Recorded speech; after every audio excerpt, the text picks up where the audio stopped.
जैसे ही होने वाली है। इस वीडियो को देखने के बाद तुम भी बोलोगे एलविश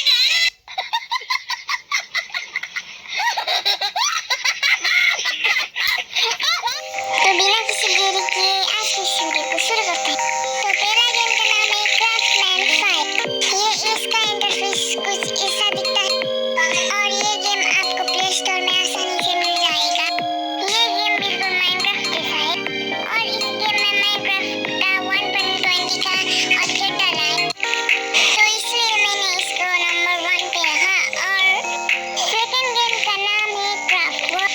ये गेम आप लोगों को प्ले स्टोर से आसानी से मिल जाएगा और इस गेम में भी 1.20 माइनक्राफ्ट का अपडेट डाला है। तो I personally suggest you to download this app. तो हमारा थर्ड गेम का नाम है क्राफ्टमैन ऐप।